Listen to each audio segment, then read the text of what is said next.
Hello Capricorn, Sun, Moon, Rising, and Venus signs. Kamusta kayo?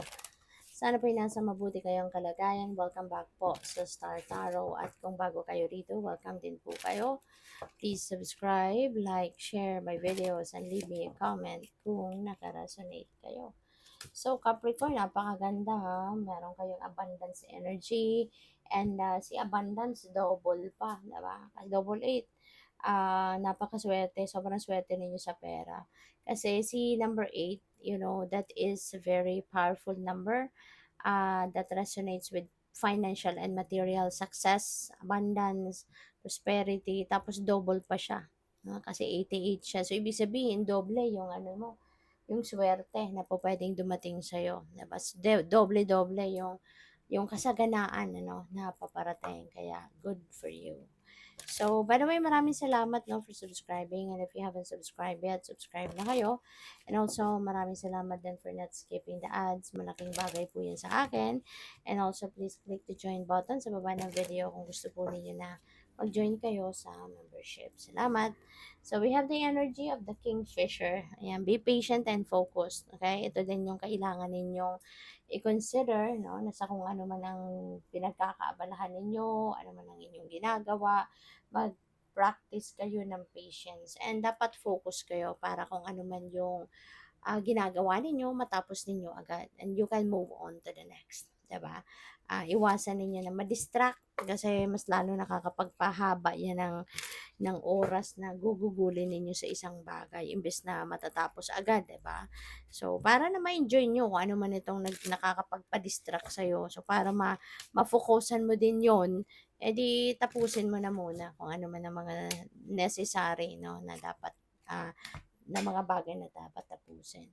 So, we have the Nine of Swords. Ayan. So, si Nine of Swords, this is, um, meron ditong merong nightmare, merong sleepless nights, hindi kayo mapakali. Maybe something is bothering you or maybe someone is bothering you, no? Pwedeng ganon.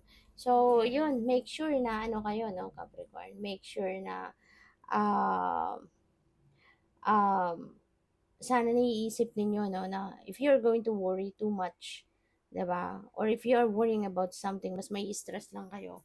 Mas hindi kayo makaka-concentrate, mas hindi ninyo mapag-iisipan mabuti kung decision 'yan. So mas lalong hindi ninyo mapapagdesisyonan ng ayos 'yan kasi nga, 'di ba? Negative, no, yung iniisip ninyo. So when you are thinking negative, and of course you will attract more negativity, 'di ba? So mas lalong masisira, no? Mas lalong hindi magiging maganda ang resulta, no, ng mga kaganapang ito sa buhay ninyo. Hindi ba? Kaya, yeah, as much as possible, transmute that negativity into something positive. Mas isipin ninyong, kung kunyari, kung may pinoproblema kayo dito, ano man itong kinai-stressan ninyo, isipin niyo na kung ano yung magagawa niyo para masolusyonan mo to. Don't think of, don't think of the problem itself. Kasi alam mo na na-figure out mo na kung anong problema. So, solusyonan dapat na next na iisipin ninyo and dapat na pagkaabalahan ninyo. Okay? So, what else? We have the tower. Ayan. So, si tower, Capricorn, this is sudden change. Okay? So, this is sudden change. Um, this is sudden change and this is um, may shake up, no? Maaaring there's a little shake up na mangyayari sa buhay mo and this could be in any area of life, depende, no, sa inyong sitwasyon. Pwedeng sa finances, o pwedeng sa relationship, o pwedeng sa pamilya, sa career, pwedeng gano'n, no, or trabaho, yung mga ganyan. So, maaari, no, na yung nightmare ninyo na 'to, yung sleepless nights ninyo, yung pagwo-worry ninyo, it could be linked dito, no? Baka mauuna 'tong mangyayari, kaya hindi na kayo mapakali, 'di ba? Pero alam mo, Capricorn, kung ano man ang pagbabago mangyayari dito, although hindi mo nga ito planano, hindi mo nga ito ginusto, pero this is the universe doing it for you. Pabor ito, in fact, no, pabor ito na gagawin sa iyo ng divine.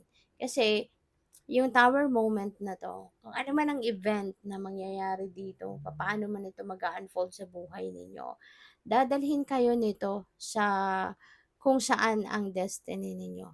ililinya kayo nito, no? Doon sa purpose ninyo, sa mission ninyo sa buhay, sa ano ninyo, sa destiny ninyo. You will be aligned, no? Doon sa mga bagay na yon. Kaya in the end, paborable ito para sa iyo or pabor ito para sa iyo.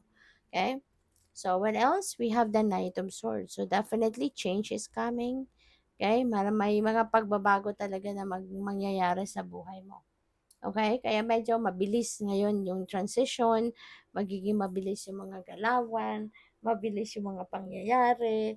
Yung bang wala na ditong mga pagpapatumpik-tumpik pa ang mga ganap sa buhay. As in, 'di ba? Maaring magising ka isang araw na, oh my God, ito na yun, 'di ba? As in, ang bilis naman, no? Maaring mapapasabi ka ng gano'n kasi sa bilis ng mga kaganapan. Kaya you need to be healthy, you need to be ready for anything. You need to be healthy, you need to be um, mentally, emotionally, financially ready for everything na pwedeng mangyari. Okay? So, what else? We have the Five of Pentacles. Ayan. So, maaari, no, ng iba sa inyo, baka may problema sa pera. Baka kayo ay may shortage. You are lacking in money. Wag, sana i-transmit nyo na to. Diba? Wag na kayong mag-alala. Wag mo nang alalahanin ang pera. Wag mong problemahin ang pera. Isipin mo kung anong pwede mong gawin. Kaya para maalis na yung negativity na 'to, yung energy of lack, 'di ba? Para walang maging sagabal 'no, sa pagpasok ng abundance na 'to. Kasi if you are going to project negativity, 'di ba? Yung worry, yung stress, that is negative. Tapos ito yung pagwo-worry mo sa pera, that is definitely negative. So kung ito yung aanuhin mo, ito yung tawag dito, if you are going to feel this feelings, 'di ba? That is going to stand between you and this abundance. Kasi si abundance hindi ka linya no ng energy nito. This is negative and abundance is positive. So hindi nila ma-attract ang bawat isa, 'di ba? Kaya kung ito yung gusto mong ma-attract sa buhay mo na maging abundant ka, maging maswerte ka sa pera, maging yayamanin ka, 'di ba? You need to project positivity. Pero kung ito ang nararamdaman mo, nagwo-worry ka, you are super stressed out, 'di ba? So sigurado hindi mo 'to maa-attract si abundance. Kaya as much as possible, project positivity.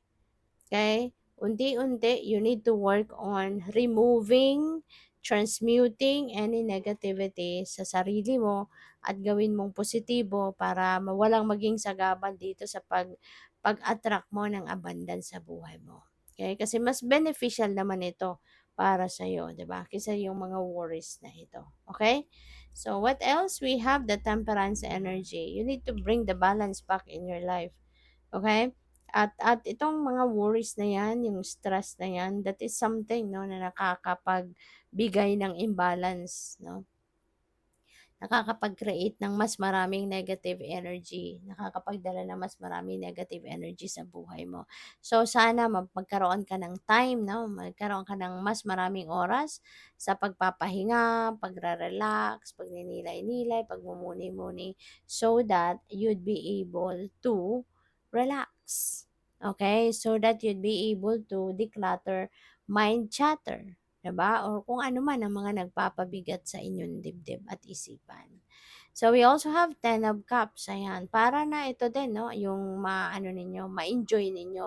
Yung isang magandang pamilya, yung isang kumpleto, masaya, pamilya, nagmamahalan, may harmony, 'di ba? May masaya, nagdadamayan, yung gano'n.